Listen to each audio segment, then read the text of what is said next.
Hey you, so on this video I wanted to talk about gold strategy versus silver strategy.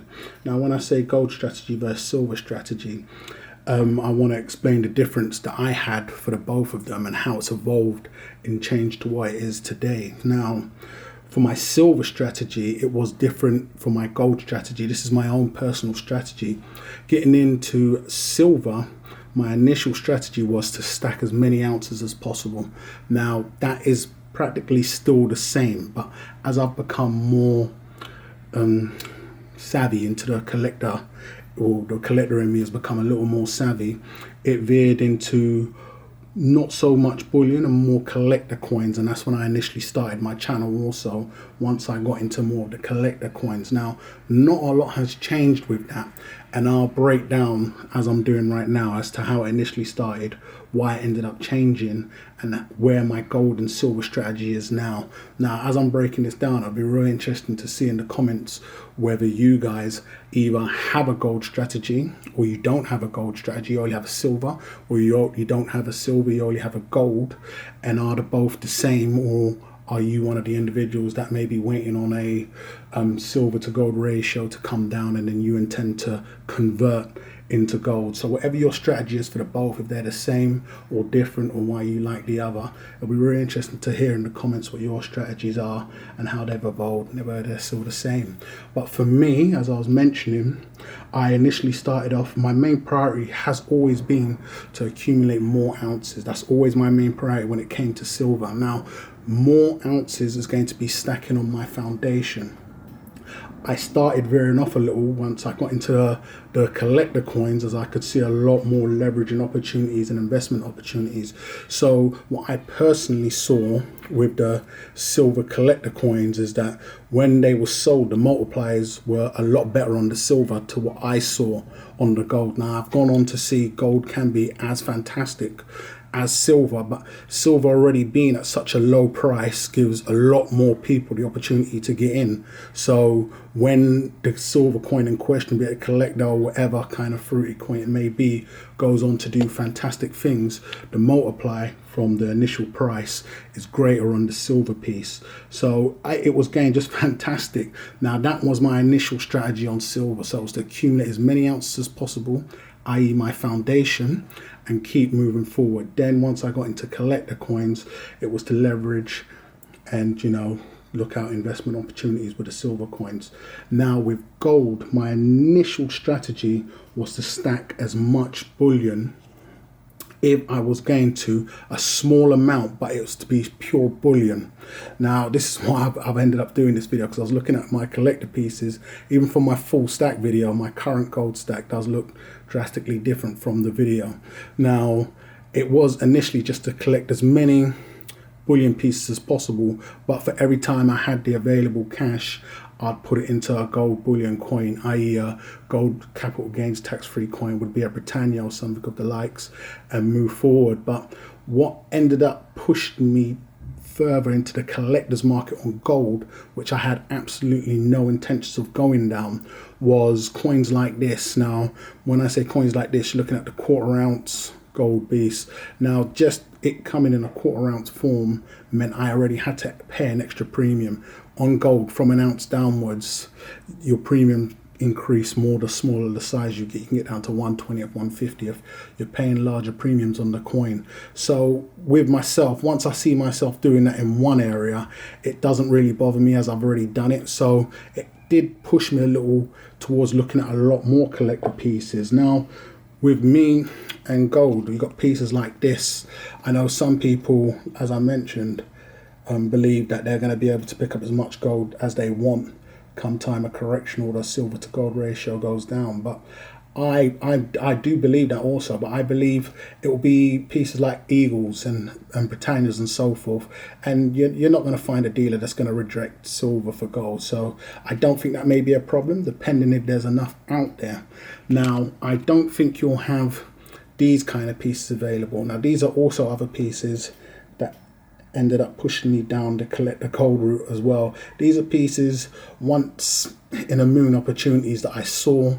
I knew I had to grab there and then, because the opportunity wouldn't pop its head up again Now, I do believe in striking while the iron's hot. So with these kind of pieces, seeing them, knowing that I had to take full advantage of them there and then, helped push me a little bit further in to the gold collectors market. So I'll just break down on some of these gold coins I've got on display here on why I initially ended up getting these, because these are all gold collector coins, and where it's left me now. So we look at this gold piece here. This is directly from the odd gold bullion coin I see every now and then. Now this is the koala piece that I displayed standalone video. This is a high relief 1 ounce gold piece. Now I ended up picking up this piece.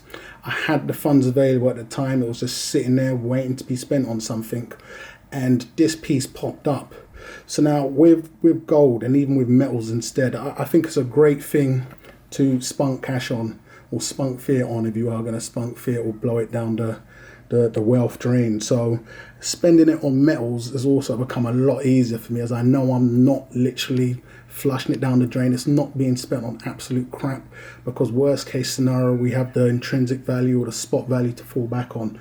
Not a lot of things that we spend our money on, from consoles to phones, offer that same security. So it helped me move further into the collector's lane. Now, this being the only piece of its kind here, when I say the only piece, it was a piece that was on sale, and I saw potential of being able to maybe sell this on at a greater price than I paid for it at a later date.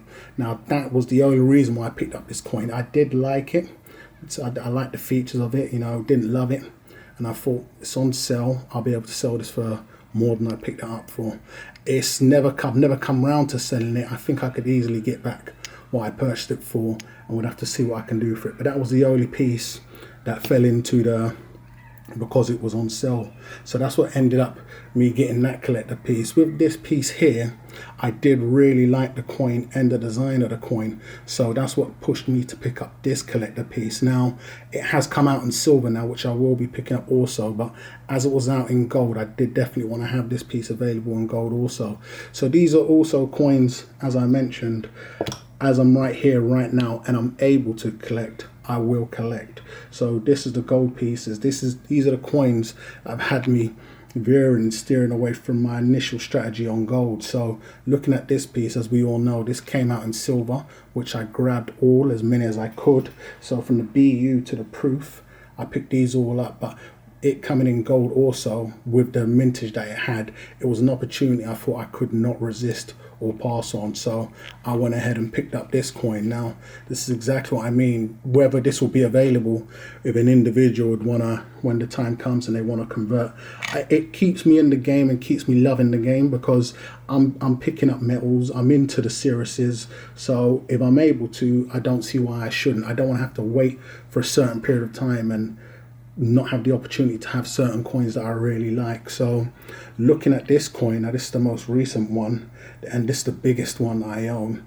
This took me to another kind of gold level right here, and this is just falling off the same reasons why I like the silver ones, and they got the little twist of the fortune they brought me. So I went along and picked this up as well. I doubt I'll be doing anything on this size again in gold, but this is definitely something that I had to get. So this is how far my strategy has steered away from its original path when it came to gold, i.e. just stacking the odd bullion ounce when I've got the funds available. So it's real interesting, because my gold strategy and my silver strategy are basically identical now. Well, whereas I was always picking up a lot more silver, even like 80-20, nowadays if I come across any gold that I like, or I feel like is a fantastic piece, or even just a real nice collector piece that I want to add to my collection, especially for the long haul, or something that I really, really love, like this piece here, I will go ahead and pick the piece up because I just want it in my collection. I really like the piece. But it really has changed, whereas I thought it never would change.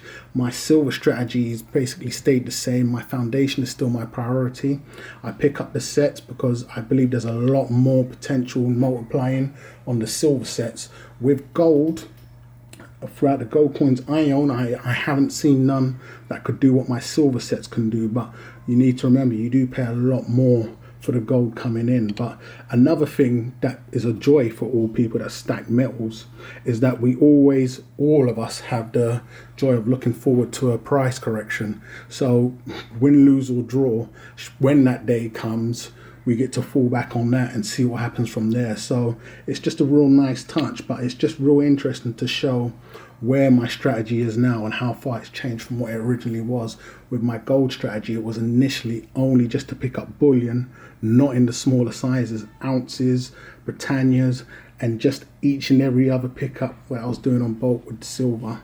But here you have a display of smaller bullion sizes, governmented, and a whole array of collector coins. With my silver, it's practically stayed the same, but I've got a lot more savvy with the collector coins as my knowledge has increased a little regarding them, and I'm taking a few more extra risks. But that's where my strategy is right now from my gold and my silver strategy, whereas before there was totally opposite. They seem to have merged a lot closer now into one. So as I mentioned, it'd be really interesting to find out what your gold and silver strategy is. Are you just a silver strategy, no gold involved? Are you just a gold strategy, just straight bullion? I can totally understand that. With gold, it being so expensive, with picking up larger sizes than an ounce in straight bullion can work out a lot better. I've seen the 500 gram bars and stuff likes of that. So I'll be really interested to find out what everybody else's strategy is. So that's these coins here, guys. Hate or love it. Let me know what you think. Go ahead and subscribe if you ain't done so already. And I'll catch you guys on the rebound.